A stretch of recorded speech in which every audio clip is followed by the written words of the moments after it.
The first time Elias Venn saw her, she was standing in the middle of a battlefield that no longer made sense. The sky above Carthos, 9 burned in shades of violet and silver, torn open by plasma storms that flickered like dying stars. The war had been raging for nearly 7 years. Humans versus the Volari, a species so advanced and enigmatic that no one truly understood their motives. To most soldiers, they were simply the enemy. But Elias had always been different. He wasn't a hero. Not by reputation, anyway. He was a recon specialist, a scout trained to observe, report, and avoid engagement. His job wasn't to fight, it was to survive. That's why what he did next didn't make any sense. He lowered his weapon, beginning the encounter. Elias had been separated from his unit after a magnetic storm scrambled communications. He'd taken shelter in the ruins of what used to be a Volari outpost, a place humanity had nearly destroyed in its desperate push across the sector. That's where he found her. At first, he thought she was just another casualty. She lay slumped against a fractured wall, her armor dimly glowing, its once fluid surface cracked and flickering. Volari armor wasn't like human gear. It was alive in a way, responding to the wearer's neural signals. But hers was failing. Elias should have reported it. He should have marked the location, retreated, and waited for command. Instead, he stepped closer. The Volari woman stirred. Her eyes opened, and everything changed. They weren't like human eyes. They shimmered with layered colors, like galaxies compressed into a single gaze. There was no hatred in them. No immediate aggression. Only awareness. Elias froze. Every instinct screamed at him to raise his rifle. Instead, he spoke. "I'm not going to hurt you." The words felt absurd the moment they left his mouth. The translator implant in his neck would convert his speech into basic interspecies signals, but there was no guarantee she would understand or care. The Volari woman tilted her head slightly. Then, to his shock, she replied, "You already have." Her voice echoed, not through the air, but directly in his mind. Elias staggered back. "Telepathic," he muttered. "Yes," she said calmly. "And you are afraid." He didn't deny it. "You're the enemy," he said, gripping his weapon tighter. "Your people started this war." She studied him for a long moment.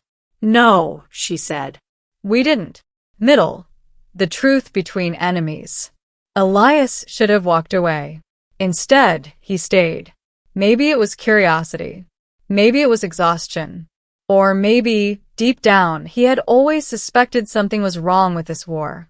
"What do you mean?" he asked. The Volari woman shifted slightly, wincing. Her injuries were severe. "Our worlds collided," she said. "But not by choice. Your expansion, your colonies, they entered regions already occupied." "That's not what we were told," Elias replied. "Of course not," she said softly. "War thrives on incomplete truths." Elias hesitated. "Why should I believe you?" "You shouldn't," she said. "Not yet." There was no arrogance in her tone. No manipulation. Just a quiet certainty. "What's your name?" he asked. She paused, as if the question surprised her. "Leary," she said. "I'm Elias." "I know," she replied. He frowned. "How?" She tapped her temple lightly. "Your thoughts are loud." Elias shifted uncomfortably. "Can you stop that?" "I am not invading your mind," she said. "I am simply aware of its surface." "That's not comforting." She almost smiled. Hours passed. Elias found himself doing something unthinkable. He helped her. He used his field kit to stabilize her injuries, sealing fractures in her armor and applying biofoam to exposed areas. He even shared water, though he wasn't sure if she needed it. "Why are you doing this?" Leary asked at one point. Elias didn't have a good answer. "Because you didn't kill me," he said finally. She considered that. A low standard for trust, she said. Welcome to war, he replied. As night fell, the battlefield grew eerily quiet. The storm subsided, revealing a sky filled with unfamiliar stars. Leary spoke again. This war will destroy both our species, she said. Elias sighed. That's how most wars go. No, she said firmly. This one is different. He looked at her. How? There is a third force. Elias frowned.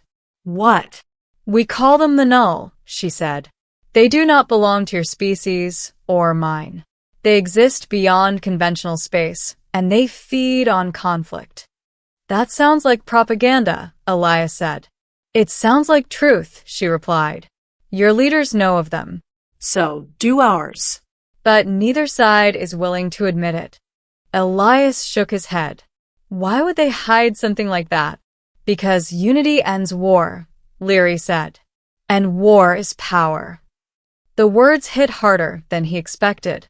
You're saying this whole thing is staged? Not staged, she corrected. Manipulated.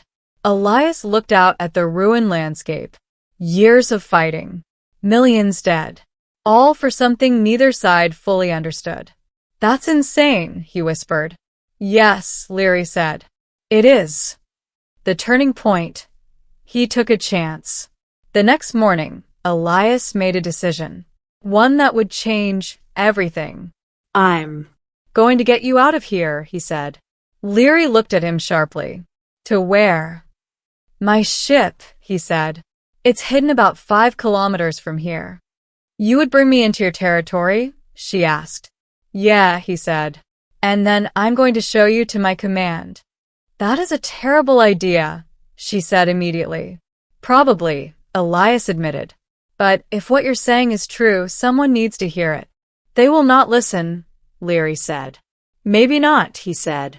But I have to try. She studied him for a long time. You are risking your life, she said. I know. Your people may execute you. I know that too. Then why? She asked.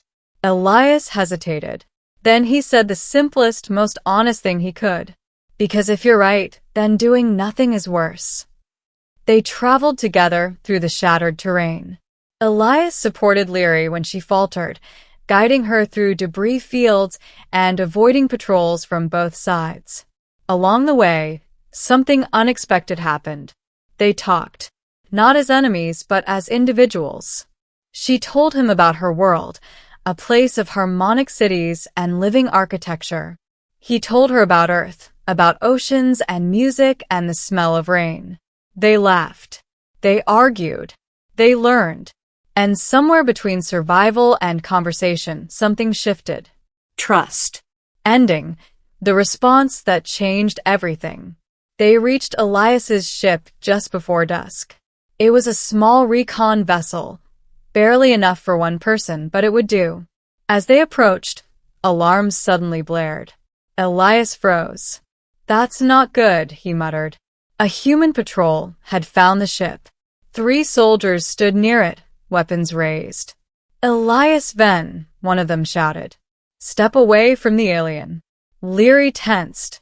This is where you leave me, she said quietly. Elias shook his head. No. You cannot save me now, she said. Maybe not, he said. But I'm not handing you over. He stepped forward, raising his hands. She's not hostile, he shouted. She has information about the war, about something bigger. Drop your weapon and step aside, the soldier ordered. Elias didn't move. Behind him, Leary made a decision of her own. She stepped forward. Stop, she said. The soldiers hesitated. Her voice, projected into their minds, was impossible to ignore. I will not fight, she said. But you must listen. The lead soldier tightened his grip. This is your last warning. Then it happened. The sky split open. Not like before. This was different. A massive tear in space unfolded above them, swallowing light and sound. From within it, something emerged. Dark. Shifting. Alive in a way that defied understanding. The null. Elias stared in horror. That's real, he whispered. Leary nodded.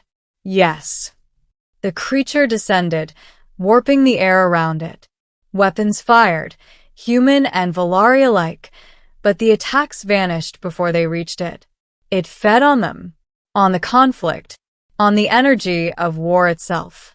We cannot defeat it separately, Leary said. Elias looked at her, then at the soldiers, then back at the sky. This was it. The moment everything changed. He took a breath. Then he did the one thing no one expected. He dropped his weapon. I'm done fighting, he said. The soldiers stared at him in disbelief. What are you doing? One of them shouted. Saving us, Elias replied. He turned to Leary. Tell me what to do. She stepped beside him. For a brief moment, they stood together, human and Valari no longer enemies. Then she reached out. Join me, she said. Elias hesitated. Then he took her hand. A surge of energy flowed between them, not painful, but overwhelming. Their minds connected, bridging the gap between species. Through Leary's perception, Elias saw the truth. The null weren't invincible. They were dependent. They fed on division, on conflict, on war. Unity, he whispered. Yes, Leary said. Together, they projected a signal, not a weapon, not an attack, a message, across the battlefield, across both fleets, a call for ceasefire, for unity, for understanding. At first, nothing happened. Then slowly, ships stopped firing. Weapons powered down. Voices rose in confusion. And the null weakened. Its form flickered, distorted, starved. Elias felt it. The shift. The possibility. This is working, he said. Yes, Leary replied. Keep going. They pushed harder, their connection strengthening, their signal amplifying. Across the war-torn planet, enemies lowered their weapons. For the first time in years, silence. The null let out a sound, something between a scream and a collapse. Then it vanished. The tear in the sky closed. And the war ended. Epilogue. Weeks later, Elias stood on a platform overlooking a joint human-Valari council. The war was over. Not because one side won, but because someone took a chance. Leary stood beside him. You changed everything, she said. Elias shook his head. We did. She smiled. Yes, she said.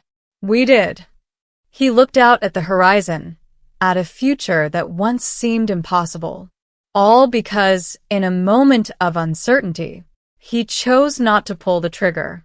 And her response changed everything.